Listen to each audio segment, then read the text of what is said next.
Je vous invite à suivre la lecture avec moi dans l'épître de Paul aux Philippiens.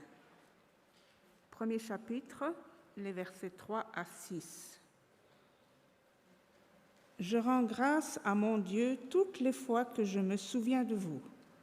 Je ne cesse, dans toutes mes prières pour vous tous, de prier avec joie, à cause de la part que vous prenez à la bonne nouvelle, depuis le premier jour jusqu'à maintenant.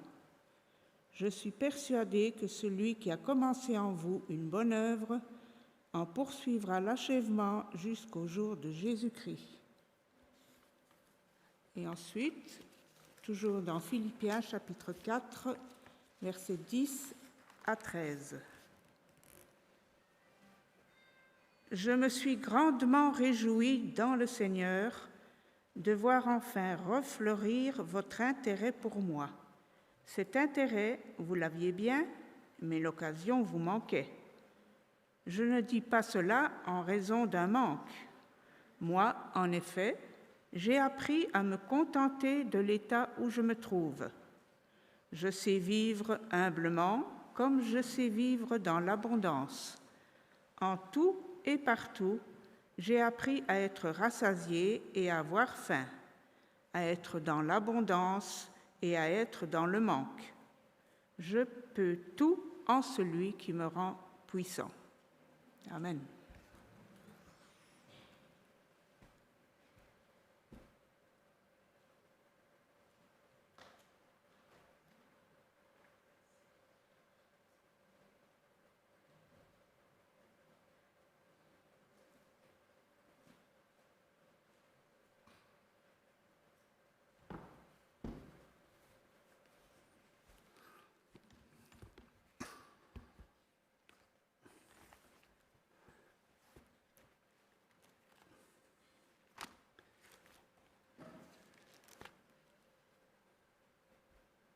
C'est un vrai plaisir d'être là avec vous tous et de savoir que d'autres frères, d'autres sœurs, d'autres amis nous écoutent à travers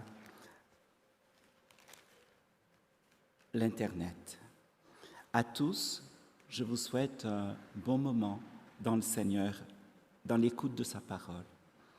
Nous vivons des moments difficiles, des temps de morosité, justement à cause de la pandémie et puis surtout d'autres mauvaises nouvelles qui viennent et qui submergent.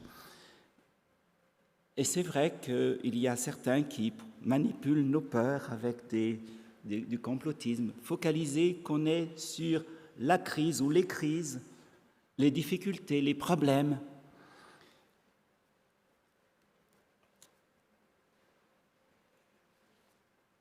Ce matin, j'aimerais me plonger avec vous dans l'épître aux Philippiens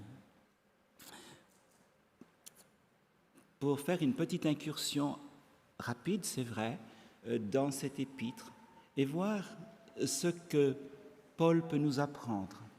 Comment vivre dans ces temps de morosité. Je sais qu'à la Martinique, à la Guadeloupe, à la Réunion, on est reconfinés. Et c'est vrai que quand dans d'autres endroits, il y a aussi différents problèmes de différentes sortes.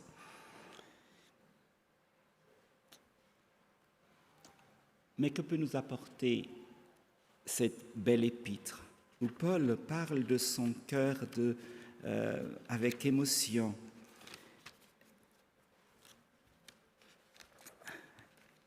Paul est un prisonnier.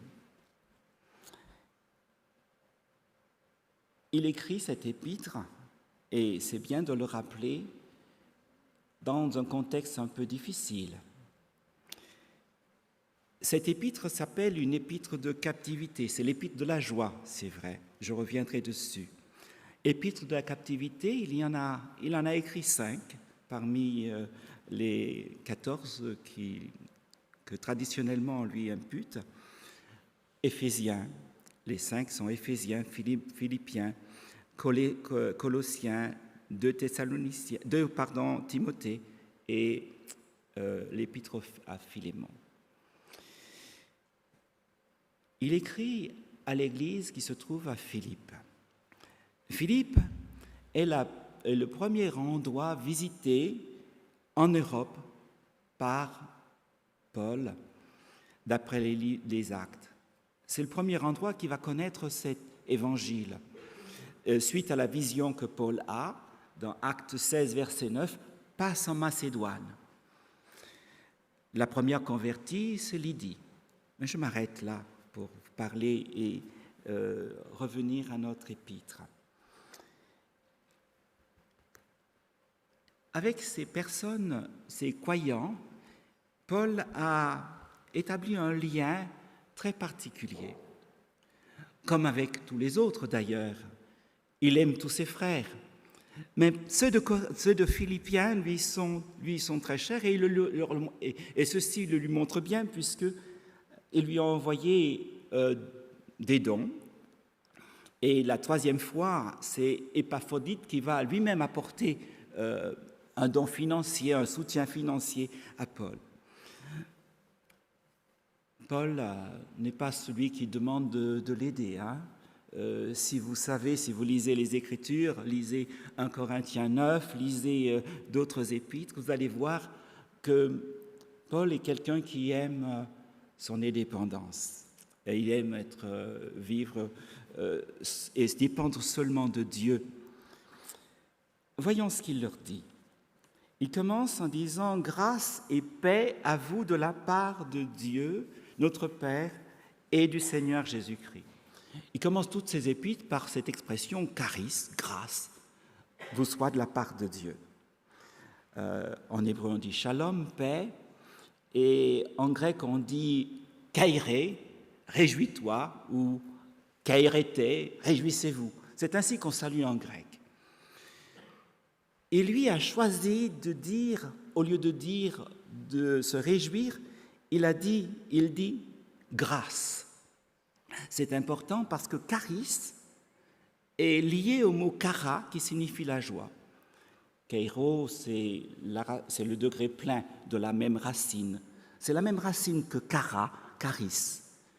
Kara, c'est la joie, charis, c'est la grâce. Parce que la source de sa joie est dans la grâce. Paul est un prisonnier et ses premiers mots seront des mots de gratitude pour ses interlocuteurs. « Je rends grâce, dit-il, à mon Dieu toutes les fois que je me souviens de vous. Je ne cesse dans mes prières pour vous tous de prier avec joie à cause de la part que vous prenez à la bonne nouvelle depuis le premier jour jusqu'à maintenant. Je rends grâce, dit-il. » C'est une habitude qu'il a quand il commence ses lettres, une habitude qu'il a prise avant d'être emprisonné. Chaque lettre commence par une prière de remerciement à Dieu. Je rends grâce, et si vous lisez la Bible en français courant, c'est je remercie Dieu. Pas de plainte à propos de ses souffrances, pas de plainte à propos de l'injustice de sa situation de prisonnier. Il n'a commis aucun méfait, sauf qu'adorer Dieu, qu'adorer le Christ et ignorer les dieux de Rome était considéré comme un délit. Eucharisto. Je remercie. Vous remarquez qu'il y a le mot « bonne », comme le mot « euagelion », évangile, signifie « bonne », et « charis », grâce.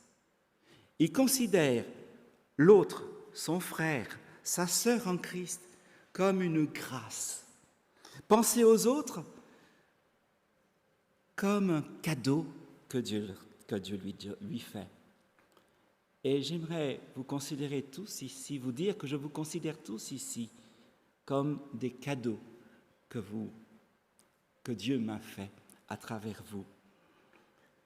Pensez aux autres comme une grâce et un cadeau. Et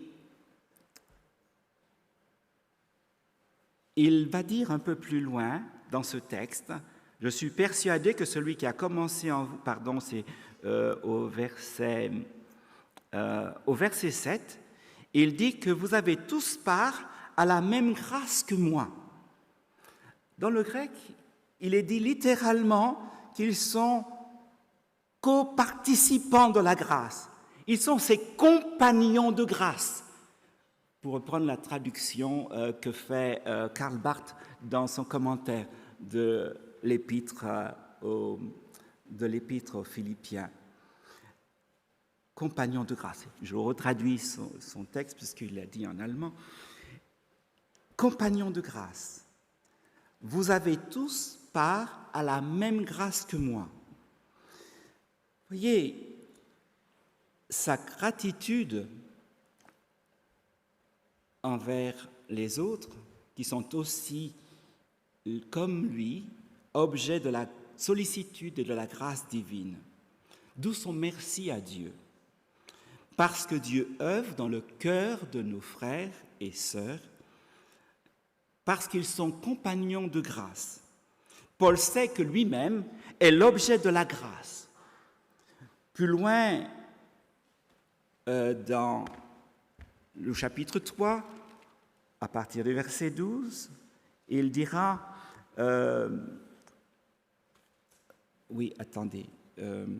plus loin, il regarde avec, chapitre 3, verset 12, où il dit, ce n'est pas que j'ai déjà obtenu tout cela, ou que je sois déjà parvenu à l'accomplissement, ou que j'ai déjà atteint le but. Comme le vainqueur qui franchit la ligne d'arrivée et qui crie, alors en grec il dit tételestai, c'est achevé, c'est accompli. On traduit souvent c'est parfait.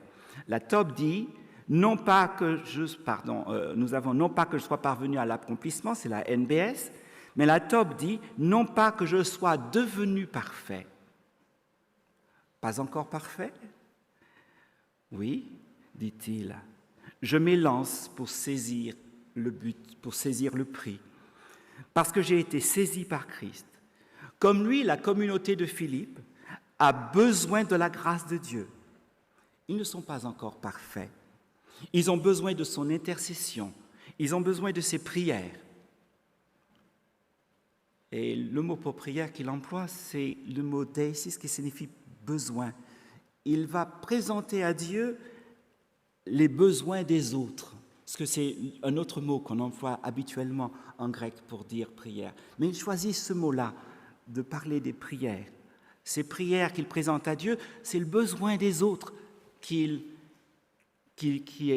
focalise son attention. Et il exprime ses besoins avec joie, dit-il. Un prisonnier qui ne ronge pas son frein, dans l'amertume, non. C'est à Philippe qu'il avait arrêté, vous vous rappelez? Lui et Silas, son compagnon d'infortune, eh bien, quand ils sont jetés en prison, qu'est-ce qu'ils font? Ils chantent. Ils chantent dans la prison. J'ai dit son compagnon d'infortune, j'aurais dû dire son compagnon de grâce. Compagnon de grâce. Pour le croyant, la prison, la maladie, le malheur, le confinement, les problèmes, les difficultés, eh bien, c'est peut-être une occasion de trouver, même dans ces situations-là, la possibilité de remercier Dieu de la grâce qu'il nous fait. Parce que même ces situations peuvent être bénéfiques, finalement, peut-être quelquefois. Voyez, Fanny Crosby, elle a écrit, elle est aveugle de naissance. Hein. On dit souvent à 6 mois qu'elle devient aveugle. En réalité, le type de maladie qu'elle a, elle était déjà née aveugle et les parents ne s'étaient pas rendus compte de cela. Aveugle de naissance. Imaginez-vous fermer les yeux et vous êtes dans un cachot noir. Eh bien, c'est ça qu'elle vivait, toute sa vie. Eh bien, elle a écrit plus de 8000 cantiques, des chants, des cantates, tous pour louer le Seigneur. Et dans le church, on n'en a pas en français, on a certains traduits dans l'hymne français, mais en anglais, dans le church hymnal, on n'a retenu que 22 de ces cantiques. Il y a 2 autres auteurs qui ont plus dans le cantique, le church hymnal. Il y a 2 autres auteurs qui ont plus que lui de cantiques, 30 pour un et puis une vingtaine. Elle a vraiment marqué les caractères par ces chants de louange et de gratitude. Et dans le nouveau church hymnal, on en a 19 en anglais. Vous voyez, pour le croyant, oui, on peut dire comme Paul qui à un certain moment a dit dans une autre épître, « Ma grâce, ta grâce me suffit. » Oui, ta grâce me suffit, Seigneur.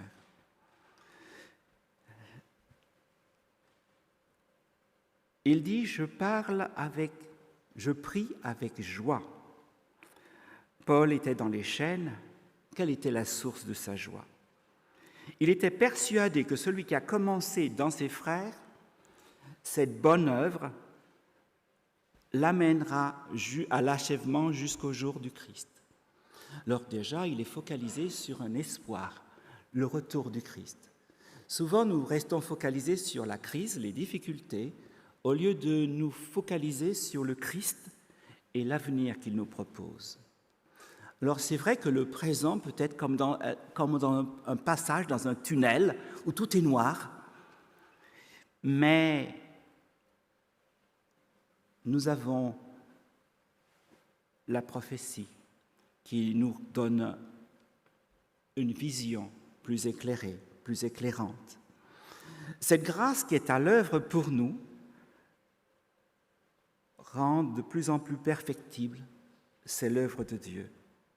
Quand il voit les gaffes des autres, il a la même indulgence envers les autres que Dieu en a envers lui.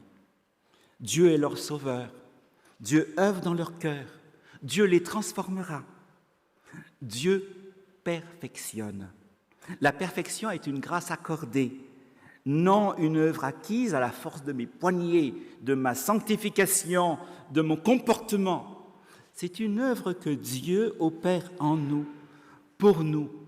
Avec nous, certes, cela va sans dire, mais ça veut dire surtout avec notre consentement. Alors,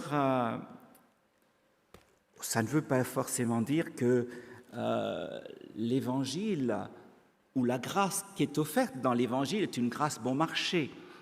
Il dit dans cette épître, d'ailleurs, Philippiens chapitre 2, faites tout sans maugréer ni discuter, pour être irréprochable et pur. L'Évangile n'est pas une parole qui est vide d'exigence, mais il faut être aimant quand l'autre, parfois comme nous, peut tomber dans son parcours et le redresser. Une des raisons de sa joie, il dit qu'il prie parce que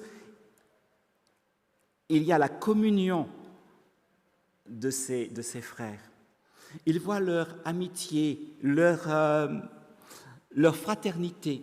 On pourrait dire cela comme ça pour employer le mot pour dire communion. Alors je sais que la Jérusalem ou une autre version traduit par solidarité et pense au terme d'argent à cause de l'argent qu'il leur a envoyé. Mais ce n'est pas vraiment cela. Alors c'est vrai que quand on s'engage corps, âme et aussi avec son porte-monnaie, bien sûr. En ces temps difficiles, nous avons besoin de cette solidarité pour pouvoir continuer à prêcher l'Évangile. Mais il remercie Dieu surtout pour eux et qui ils sont. Il est juste, il dit au verset 7 et 8, « Il est juste que je pense cela de vous, car je vous ai dans le cœur. » Vous voyez, je crois qu'il y a eu une petite phrase que j'avais lue qui disait ceci, « Le meilleur endroit pour être, c'est être dans le cœur des autres, de ceux qui nous aiment, être dans leurs pensées, et dans leur prière.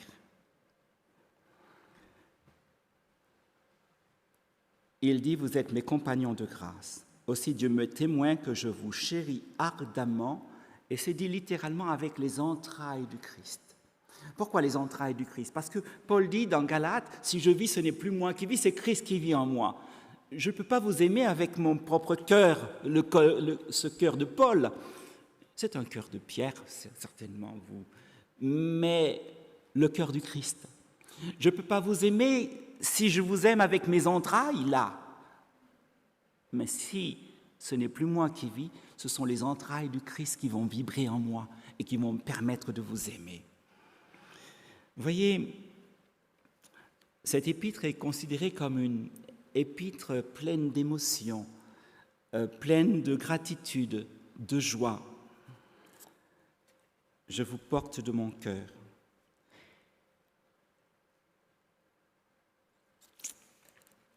Il y a une étude qui est parue dans un journal qui s'appelle Fortune Magazine, un article de Thomas DeLong, Why Chronic Comparing Spells Cancer Poison. Pourquoi le fait de se comparer aux autres de manière chronique, eh bien cela distille un cancer, un poison. Ça me rappelle un cours quand j'avais un professeur qui s'appelait Bennett et il faisait le cours de Voice and Diction et il nous a donné un texte de Max Herrmann qui s'appelait Desiderata. Et l'une des phrases de ce Desiderata était « If you compare yourself with others, you may become vain and bitter. For always there will be greater or lesser person than yourself. » Si vous vous comparez aux autres, vous pourrez devenir vain ou amer, car il y aura toujours des personnes supérieures ou inférieures à vous. Revenons à cet article. Il a étudié 500 personnes, des étudiants, c'est un professeur d'économie, 500 étudiants qui étaient des gens qui avaient réussi, des gens qui sont ce qu'on appelle des HNAPs en anglais, c'est-à-dire des High Need for Achievement Professional, des professionnels qui veulent réussir, d'accord, et qui mettent la barre très très haut. Ce sont parmi les meilleurs dans son école, qui est une école de pointe, ce sont les meilleurs, les plus brillants, et quand il parle de ces gens, il dit ils souffrent d'un problème qui est l'obsession de la comparaison. Et vous savez qu'est-ce qui se passe là? Ce sont des gens qui sont riches, qui ont monté des entreprises, des gens qui ont de l'argent, qui ont une belle fortune. Mais quand ces personnes-là considèrent dans leur entourage quelqu'un qui a mieux réussi qu'eux, avec des critères extérieurs, bien sûr, pas des critères internes, eh bien, ils sont malheureux et ils considèrent leur vie comme une faillite. Comme une faillite. Alors, je crois que le problème n'est pas tellement de comparer, mais qu'est-ce qui est à la racine de cela? Qu'est-ce qui fait qu'il n'y a pas de joie et qu'on se considère comme rien? On perd toute estime de soi. Abraham Lincoln marchait avec ses 2 fils et ceux-ci pleuraient. Alors un ami lui dit « Mais pourquoi pleure-t-il » Alors Abraham dit « Bon, vous savez, c'est la même chose pour tout le monde. J'ai dans ma main 3 noix et chacun en veut 2. J'ai 3 noix et chacun en veut 2. Vous voyez le problème? Comparer. Je voudrais dire que dans la même épître, aux Philippiens,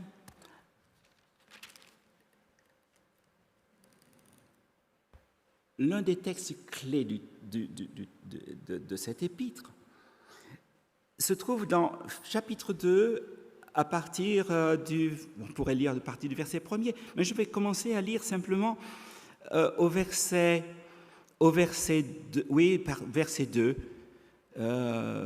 S'il y a quelque tendresse, quelque magnanimité, comblez ma joie en étant bien d'accord. Ayez un même amour, une même âme, une même pensée. Ne faites rien par ambition personnelle, ni par vanité. Avec humilité, au contraire, estimez les autres supérieurs à vous-même. Estimez les autres supérieurs à vous-même. Et il va donner un exemple, un point de comparaison, qui est Jésus. Ayez en vous les sentiments qui étaient en Jésus-Christ. Vous voyez, les sentiments qui animent Paul sont ceux de Jésus-Christ. Et c'est pourquoi il peut aimer les autres. Lui qui était vraiment divin ne s'est point prévalu d'un rang d'égalité avec Dieu, mais il s'est vidé lui-même en se faisant vraiment esclave. Vous connaissez quelqu'un d'autre qui a considéré comme une proie arrachée. Il voulait être supérieur au Christ, supérieur à tous les anges. Il était déjà supérieur aux anges, déjà. Mais Jésus n'a pas considéré comme une proie arrachée son égalité avec Dieu. Il s'est vidé de lui-même.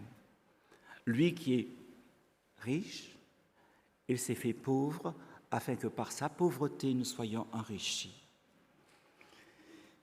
Voyez, c'est une des raisons de la joie de Paul, cette grâce qui est manifestée dans la personne de Jésus.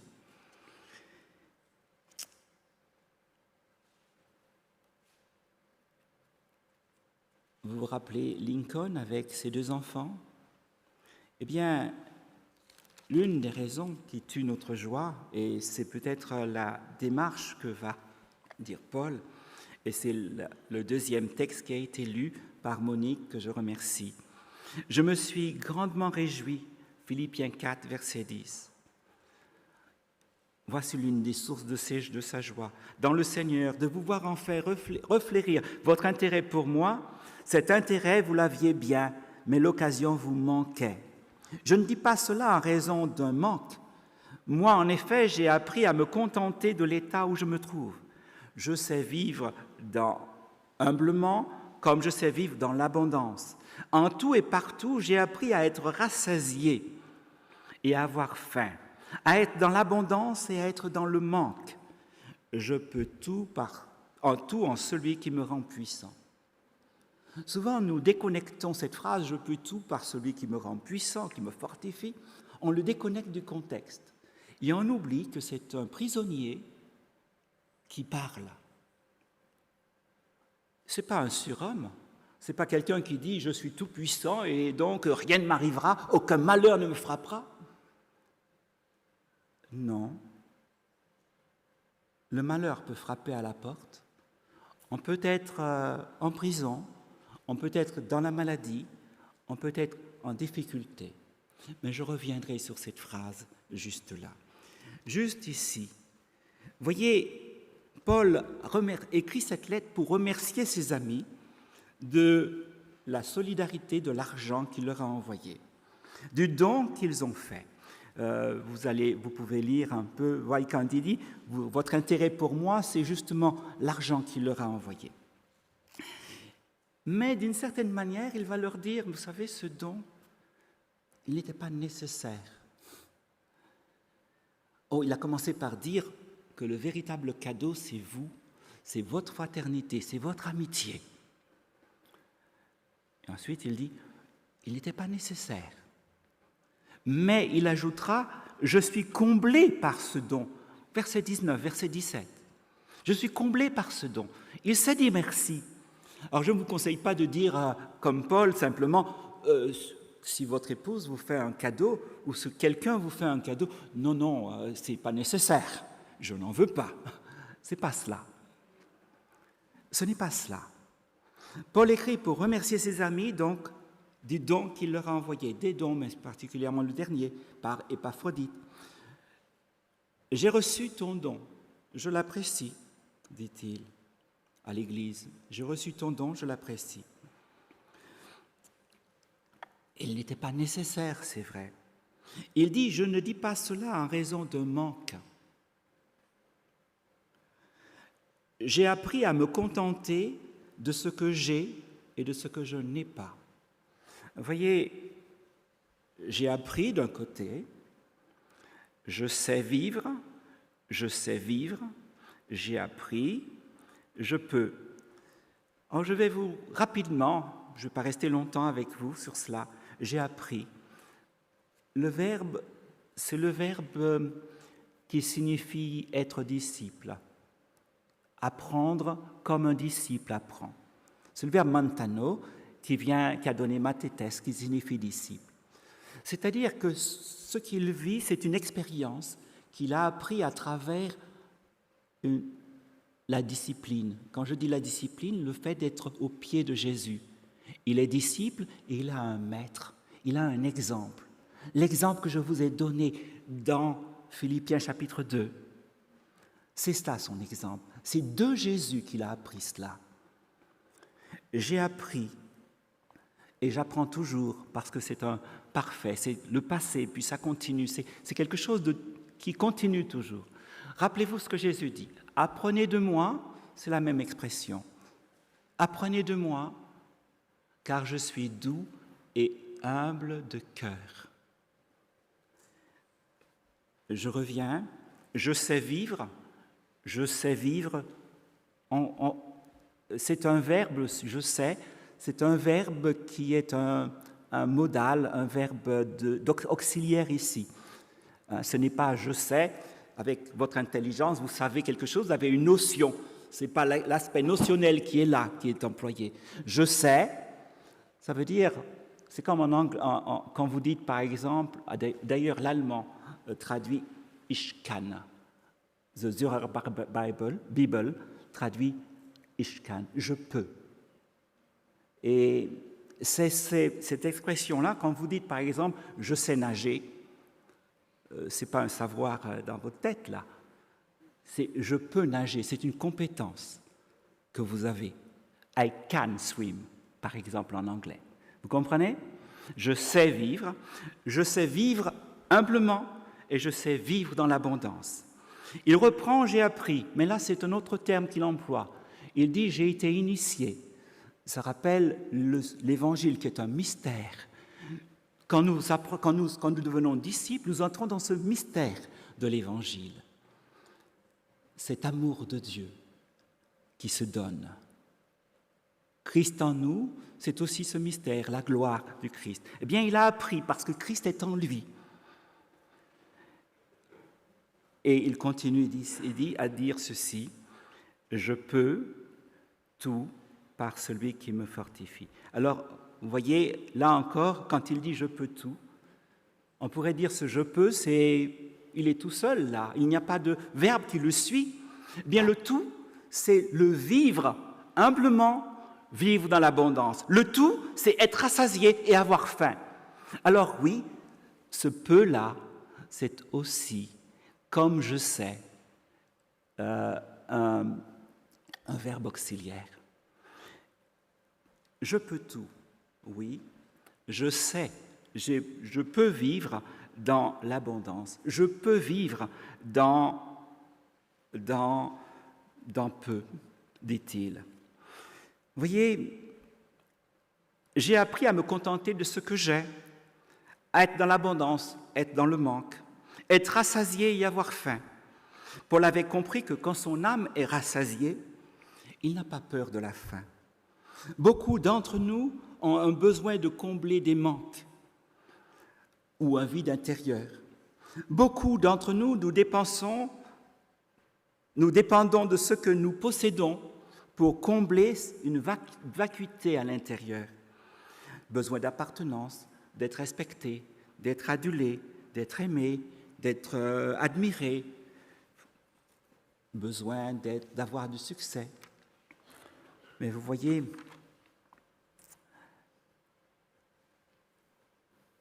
à ce moment-là, nous convoitons ce que les autres ont. Si je pouvais avoir la voiture, la maison, je serais satisfait. S'il m'est possible d'avoir tout cela et de n'être pas satisfait. Il est possible de ne pas avoir tout cela et d'être satisfait. Voilà ce que j'ai découvert, dit Paul. Si Jésus rassasie cette faim de l'âme, alors je peux vivre dans l'abondance et être satisfait du peu que j'ai. Je puis tout par celui qui me rend fort. Alors, juste pour faire une liaison avec ce que nous avons vu dans Philippiens ailleurs, quand il dit « je sais vivre humblement », eh bien, ça signifie « je sais vivre dans l'abaissement ». Rappelez-vous que le Christ il s'est abaissé lui-même, c'est le même verbe. C'est la même racine que le mot quand il dit que nous devons, avec humilité, considérer, estimer les autres comme supérieurs. C'est la même racine de mot qui est là.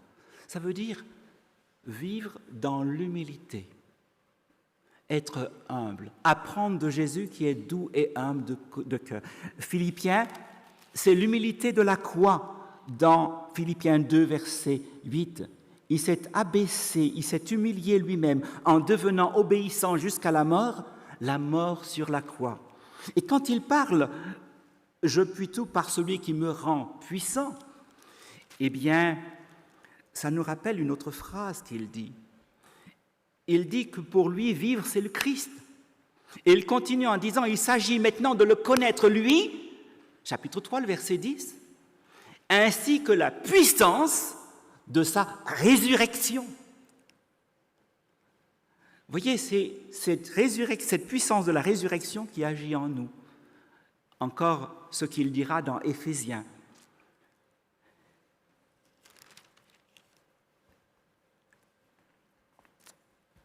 Dans Philippiens chapitre 4, il nous donne une sorte de, de ligne de conduite. Il nous dit que nous pouvons avoir de la joie. Il dit, c'est pourquoi, mes frères et sœurs, chapitre 1er, vous pour qui j'ai une vive affection, vous qui êtes ma joie et ma couronne. En prison, eh bien, il pense à tous ses amis qui sont dehors, à l'extérieur, et qui sont libres. Mais ce sont ses frères libres. Et ceux-là sont sa joie, à lui qui est le prisonnier. Il dit, tenez ferme dans le Seigneur, mes bien-aimés. Réjouissez-vous toujours dans le Seigneur. Bengel, un commentateur allemand, dit, s'il faut résumer l'épître aux Philippiens, c'est deux mots, alors il parle en latin, gaudeo gaudetto. Je me réjouis, réjouissez-vous. Deux mots. Et la joie, ce n'est pas le thème du texte, mais ce n'est la musique. C'est ce qui permet c'est ce qu'on voit émaner, qui sort des pages. Réjouissez-vous toujours dans le Seigneur. Je le répète, réjouissez-vous. 17 fois vous avez le mot, la racine se réjouir, joie. Le Seigneur est proche, cette espérance qui fait de nous des adventistes, qui fait de nous des hommes qui voyons ce que les autres ne voient pas. Parce que nous avons une vision de Jésus. Celui qui est mort, ressuscité, qui vit en nous et qui revient bientôt. Ne vous inquiétez de rien, mais en tout par la prière, la supplication, avec des actions de grâce, avec gratitude, avec une attitude de remerciement, faites connaître à Dieu vos demandes. Prière d'un côté. Et puis la paix de Dieu qui surpasse toute connaissance gardera votre cœur et votre intelligence en Jésus-Christ. Au reste, aux frères, et là il nous demande de nous détourner de tout ce qui est complotisme et tout ce qui est folle, et où il y a des gens qui manipulent nos peurs. Il nous dit que tout ce qui est vrai, tout ce qui est digne, tout ce qui est juste, tout ce qui est pur, tout ce qui est aimable, tout ce qui mérite l'approbation, ce qui est moralement bon et digne de louange, soit l'objet de vos pensées. Ce que vous avez appris, reçu, entendu et vu en moi, mettez-les en pratique. Et il nous parle de cette présence de Dieu qui nous donne cette paix. Et le Dieu de paix sera avec vous. Voilà la clé. Le Dieu de la paix en nous. J'aimerais, pour terminer, vous lire juste un texte qui est sur l'Épître aux Philippiens, dans la Ligue Vie et Santé de Martin Auger. C'est un texte que l'on lit, c'est toute l'Épître qui est étudiée et qui est lu dans un esprit de prière. Et juste sur le texte que je vous ai choisi, je sais vivre dans la pauvreté, voici ces prières, et je terminerai avec cela. Seigneur, toi le Dieu puissant, tu as connu la plus grande faiblesse. Toi le Dieu de plénitude, tu as vécu le plus grand dénûment. Je viens à toi, le crucifié ressuscité, pour vivre tout en toi. Le bonheur comme le malheur, la richesse comme la pauvreté. Si je pleure, console-moi. Si je suis heureux, que j'encourage. Si j'ai faim et soif, rassasie-moi. Si je suis dans l'abondance, que je sois reconnaissant. Si je manque du nécessaire, sois mon soutien. Si je suis riche, que je partage. Si je suis attaqué, défends-moi. Si je suis honoré, que je demeure humble. Si je suis fatigué, renouvelle-moi. Si je suis fort, je reste vigilant. Amen.